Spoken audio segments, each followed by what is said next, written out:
Okay, in fact, it is a question for Ronan next, so I'm sorry to all about your TV career, because you've just finished doing the series of Get Your Act Together. That's right. Which was a huge success. Is that right? Any more TV plans? To be honest, I don't want to concentrate too much on presenting TV anymore. I want to try and concentrate on singing and songwriting as much as possible. You're not showing it. You know. Is that something you always wanted to do though? Just no, not really. It just cropped up on me. I never really. You're farmer now. Worked hard to do it. It just cropped up on me. Yeah. Don't be acting on Maggie. Sorry, you're in bits. Got a question here from Leanne Abbott in Hartford, who just wants Stephen and Mikey to tell her how you plan to see in the millennium. What? How do you plan to see in the millennium? Through their glass. I plan to see it in. Well, I suppose I'll be with my family. Ted. Family and friends and a bit of a party, Ted, you know what I mean? I'm going to have a party for about... And the dancing priest, the 10, 12 people. Just 10. All the apostles. And just really have a good laugh. I'd like to have a party with 10 or 12 people, but I haven't got that many friends.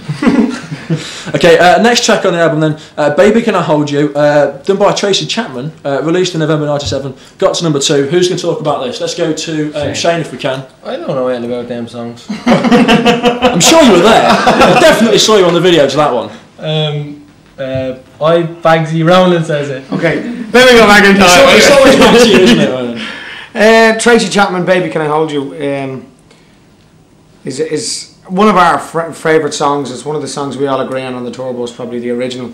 Again, Louis, our management, he A&R'd a lot of the albums too, you know, with the help of Colin Barlow from Polydor. Explain what A&R means, Ron. It's actually an Italian word for... it's a French.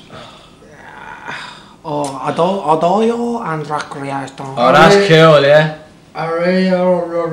That's it, Mick. Because nobody knows what that means. They all say it, but nobody actually knows what A&R means. It's Italian, isn't it, for like... Directional instigator. Something repertoire. What did you say? Oh, they know. Yeah, speak up. It's artist and repertoire. It's Italian. It's Italian for artist and repertoire. And it's spelled the same word? No, A&R is Italian for artist and repertoire. Stop, Ted, will you? Anyway... So basically, we chose it. We thought we all really liked it, and we decided to go in and record it. Like any song we do, we go in and record it. If we feel it's strong enough to be a single, it's released. If not, it's put in back in the pile, and we'll start again. You know. And Baby Can I Hold You turned out so well that we decided to release it, and we did very, very well off it. Thank God. Well said, Ron. Yeah. Okay, next track, All That I Need, April '98, got to number 1. Can we talk to Keith about this one? Oh yeah. Rod did it in America, the initial vocal. With Sturkin and Rogers. Sturkin and Rogers, and he brought it home to us to see if we liked it, and then we laid down our vocals on it, and that we thought was great. Yeah, so we released it as a single once again, and I think we had a number 1 record with it. Was number it? 1 record? Yeah. Number 1, not bad, not bad. It was a good tune actually. Yeah, a song you didn't like, Mick. I did like it. Do you tend to record in different studios, or do you have favourite studios you always go back to? It's always nice to go to studios you're familiar with and working, but you know, most of the time, if you're working with a different producer, he has his own studio, so you tend to have to go to there. But the whole SARM studios are always lovely to go to. Yeah. Do you find it hard working with different producers, or? It's easier to work with producers you've worked with before, but if you get on with them from day one, you'll know as soon as you get in there if you like them, and if you're comfortable with them, you can work with them. How does it work when you're actually making an album? Do you just go into the studio and slog it out week after week recording? We usually, I think we did 22 songs on the Where We Belong album, and it was broken down to whatever was on it, and it's similar. You record a bundle of songs, and whatever we see fit as the strongest album. So do you know straight away what's going to go on that record? When you sing it, you know if you like it or not, you want to put it on there? You can usually tell a hit record, yeah. You know, I know we've only been doing it for 6 years, but it's long enough to know a record that's going to be strong enough for Boyzone, you know. Where do you see the future going for the band? Because you said they've been going for 6 years, which, you know, I mean, you're also really young, but have been doing it for 6 years now. Where's the future going to be for the band?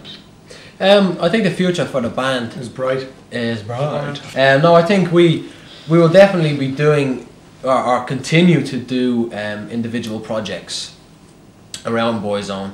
I'd say we'll more so concentrate on individual projects within the year 2000, purely for our own frame of mind, really, because we've been together as a band for 6 years. Healthy. Yeah, it's healthy to just to get your own self back in order again. Fresh, and we'll be releasing songs in that from another album as Boyzone, but definitely concentrating on solo projects. Do you still enjoy doing TV shows and doing radio shows and doing these interviews? I mean, don't you just get bored of doing the same stuff over and over again? Some days you can do, and some days you're just fine about it. You enjoy it. You know, yesterday we did TFI for the first time performance. But by the time this goes out, it'll probably be a month and a half ago. But you know, it was good. It was the first time for us to do it. It was exciting. It was new and it was cool. You know, so we really enjoyed it. But you know, we still go back to shows like Live and Kicking and stuff where we still enjoy going on and we have a good time. We know everybody. Top of the Pops, which is one of our favourite shows. You know, Chris is a great bloke. Like, to be honest, we still enjoy it. We still do it. I think that's why we're still here today. Okay, let's talk about No Matter What. Written by Andrew Lloyd Webber. Now, this must have been the biggest honour ever to do one of his tracks. How did that come about? We will leave this honour to Stephen Gately. Stephen Gately, yes. Oh. Stephen, come to the podium, Mr. Gately. Dear boy. Speech. I went over to Andrew's house. I was invited over. And I met him. You went to his house? Yeah, I met him through a mutual friend. Well, Fantastic. one of his houses in Sure, London. Andrew. And you know, I was just sitting down and I was telling him that what I was interested in. You know, like I love musicals and stuff like that. And, and then he played. He was saying, "Well, I have a new musical coming out and I have some songs that I've written for it." And he played a couple of tracks for me, and I really liked one, which was No Matter What. I said it to him, I really liked it. So he says, "Well, you know, why don't you record it?" So I went in and recorded it. And it turned out really well, and I sang it at he has a festival every year, the Sidmonton Festival, and I sang it down there, and it just shows off what he's going to be doing in the future.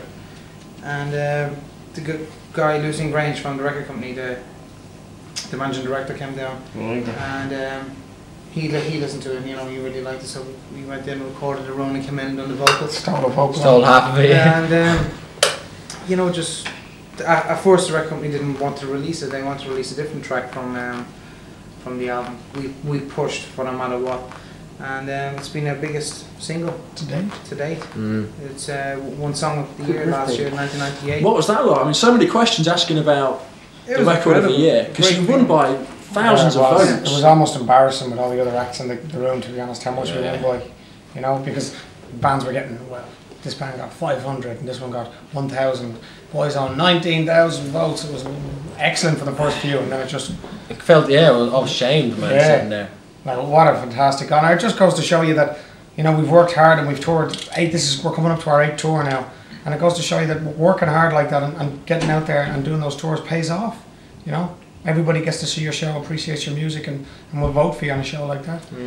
We're honoured. We're grateful. Because No Matter What was definitely more, I don't know, I would say adult direction. It was very with it being involved with the musical. Crossover, yeah, it was very much a crossover record for Boyzone. It turned us into a more mature band almost. Not really, though. Not as people, as music, but musically. And you know, we were very lucky that Jim Steinman and Andrew championed the record and helped us out too. You know, because their help obviously influeed a lot of people too, and their input. So we're very grateful. And like today, it has opened so many doors for Boyzone internationally. It's been fantastic. What's the state for Boyzone outside of the UK? How do you feel about your career and your stay in America and in Europe and everything? How's the career over there? Well, America is something that we're not too pushed on at the moment. We're very, very busy within the European territories and that, and I think we'd only be fooling ourselves if we kind of just took off to America for 6 months, you know. To try and make a name for ourselves over there. I think we're going to deal with what we have right now and continue to enjoy the success of the European, Asian and UK market and that really. But is it important to have the American sort of respect from the public over there? But to be honest with you, at the moment the 5 of us are very, very family orientated now. We don't really want to go away anymore, you know. We want to enjoy. We've worked 6 years very, very hard, and we want to enjoy now. We want to recoup those 6 years. So we have kids and, you know, wives and new houses and all of that. You know what I mean? And we're just getting a bit mellow now. And I think also if we were to go to America, we'd have to go back down the ladder again to day one. Yeah. And answer the same favourite colour questions. And what would, if you were a biscuit, what biscuit would you be? And mentally, man, not going to be So dealing with I don't that. think, like, we're kind of spoilt with the success we've had in the rest of the world. So to do that would probably break our spirits altogether, would, yeah. to be honest. It would.